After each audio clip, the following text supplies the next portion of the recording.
Allez, bonjour. Bonjour. On est avec Romain. On va vous présenter le duodénoscope à usage unique, le modèle D d'Exalt de chez Boston. C'est les premiers à sortir un duodénoscope à usage unique qu'on va utiliser pour un cas d'ampulectomie endoscopique avec un système de plug and play hyper simple. Hein. C'est même plus simple que d'installer un. Vous allez voir que d'installer un duodénoscope normal. Hop là, donc on sort du plastique et on a le duodénoscope, l'extrémité du tube qui va dans l'appareil. Vous voyez, gradué, ça ressemble complètement à un duodénoscope standard. Hein. Et ouais, c'est un processeur dédié, c'est pas le même que le SPY. Voilà, c'est un différent, c'est pas les processeurs habituels qu'on utilise, c'est un nouveau processeur finalement. Voilà, et on va juste le plugger, hein, on va regarder. Alors il y a des ça, ce sont les pistons. Ça, c'est les pistons, ouais. Donc ce sont des pistons pareils dédiés. Des pistons standards, hein, c'est vraiment des pistons d'endoscope, quoi. Qui ressemblent effectivement aux pistons. Donc on va discuter en faisant le geste sur l'impact potentiel de l'usage unique qui arrive, mais la valve d'aspi, le piston d'insuffle, sur le bleu sur bleu, et rouge sur rouge. Hop, avec un petit quart de tour pour bien faire l'étanchéité a priori. Hyper simple à brancher, et donc on va le plugger sans que je fasse de bêtises. On a juste à le plugger, vous voyez, ça y est, on a l'image qui apparaît. Super. Ça marche, on a une image très carrée. On te voit, Romain, on te voit. Une image carrée, effectivement, c'est rigolo. C'est pas type Instagram. Un peu. Ouais. Mais type SPY déjà, je pense, hein, dans mon souvenir. Ouais. Type SPY, et puis voilà, on n'a plus qu'à les brancher, l'aspi et l'insuffle. Enfin, tu vas prendre les mettres, mais a priori, il faut l'assouplir un peu hein, pour qu'il soit. Ah oui, c'est ça, faut les chauffer, ça. C'est comme l'échauffement d'un sportif, un peu, quoi. Et puis les béquillages. Béquillages, freins, érecteurs, comme d'habitude. On va brancher avec Arnaud l'insuffle et l'aspi. Et puis bien assouplir la gaine. Donc l'aspi, elle est là, sur l'aspi, tout simplement. Ok, et bien on y va, et maintenant on va aller voir faire l'ampulectomie. Alors on peut agir sur la, si tu le dis, hein, ouais, pour les réglages. Sur la luminosité uniquement. Donc il y a un peu de sang, mais le malade a été dur à intuber, était intubé au Magras. Donc c'est un bon test, parce que comme il était difficile à intuber, il a un petit passage de bouche.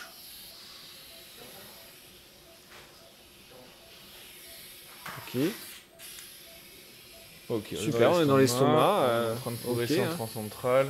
Comme en duodénoscopie classique. Hein. On va aller passer un peu la différence. Ouais, je dirais que. Mais après, peut-être parce qu'on l'a pas assez massé, comme ils ont dit. Il est un peu plus rigide pour l'instant, il est un peu raide, mais. Là, tu as mis ton frein. Là, j'ai mis mon frein droite-gauche, sans trop de problème, comme d'habitude. J'ai l'impression que ça répond comme d'habitude. C'est le 180 qui a été. Non, c'est le 180 qui a été copié, donc maintenant on est passé au 190. Donc on se souvient du 180, on avait quand même besoin de faire un peu plus de gauche dans mon souvenir pour être dans l'axe. Donc c'est ce que j'ai l'impression. Donc le cas de cette dame, pour qu'on parle un peu médecine, c'est une dame qui a un ampulome découvert dans un bilan de pancréatite avec dilatation du Wirsung, avec 2 séries de biopsies avec la dysplasie de haut grade. Pas de franche infiltration endocanalaire. Là, on voit que il y a un bon moment. On va pouvoir attraper, je pense, avec des bonnes marges. Il y a les recos SGE qui viennent de sortir hein, sur l'ampulectomie qu'a coordonné Geoffroy à Nice. Sur les indications, évidemment, quand il y a un envahissement endocanalaire de plus de 10 mm, il ne faut pas le faire. En dessous de 10 mm, on peut le proposer. Et s'il en reste, on peut proposer en traitement alternatif en fonction de la morbidité, enfin de l'état général du patient par rapport à l'alternative chirurgicale, les traitements endocanalaires qui sont basés sur des niveaux de preuve très faibles, hein, la radiofréquence endocannalaire, mais quand les malades sont inopérables, on a trop gros risque de DPC, sur la dysplasie de Bagrate, ça peut se proposer. Elle n'avait pas d'envahissement endocanalaire.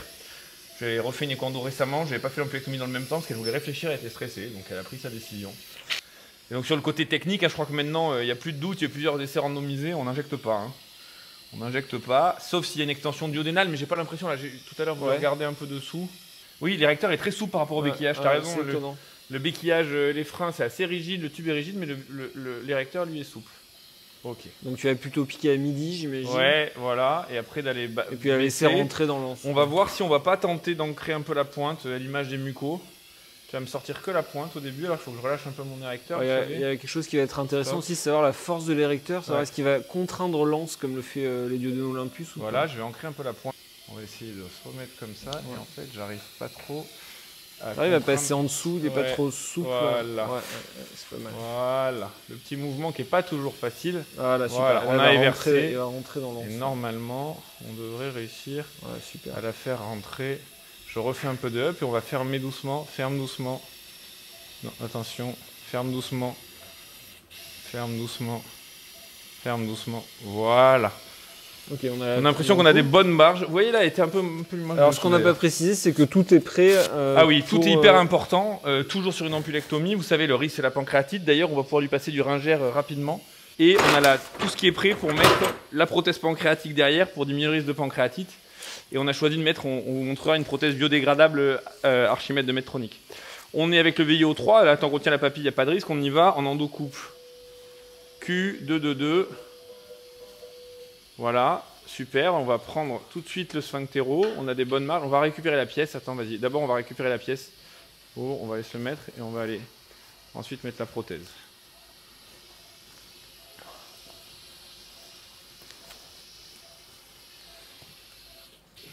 Vas-y, ferme. Ok, super. On va sortir ça. Donc c'est assez bluffant, hein. Endoscope à usage unique, de se dire que... Bon, le vrai débat, maintenant, on en a beaucoup discuté avec Romain et puis avec Boston de temps en temps, on aime bien les embêter. C'est qu'il n'y a pas de doute hein, sur la qualité du matériel, c'est bluffant, on a vraiment l'impression. Là, bon, regardez comment on voit bien l'orifice, là. Je pense que l'orifice pancréatique, il est là, hein. Ouais, il est là. Hein. On voit bien les deux orifices, un orifice biliaire en haut à gauche, orifice pancréatique. Là, c'est assez beau, on a réussi à attraper profond. On va y aller. Attends. Alors, ouais, montre-nous l'orifice, il est là. Pancréatique, biliaire juste à côté. Hein. Donc, on devrait pouvoir y aller sans trop de problèmes. Vas-y, pousse le. Ouais, super. Pousse le fil pancréatique. Et donc, effectivement, voilà, il va falloir qu'on le monte. Bon, on est bien dans le pancréas. Vas-y, pousse. Super. Il est bouclé dedans. Ouais, mais il est bouclé dedans, mais c'est bon, hein, j'ai assez de marge pour mettre ma prothèse. On va voir si le guide coince dans l'érecteur ou pas.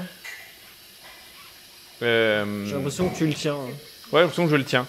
Et donc, on va mettre une prothèse. Donc, c'est un cas d'innovation. Hein. C'est une prothèse biodégradable. Une prothèse biodégradable de Medtronic, le système Archimède, avec des prothèses que vous avez à dégradation rapide ou lente. Évidemment, là, on veut une dégradation rapide. La prothèse, elle est juste en prévention de la pancréatite post-CPRE.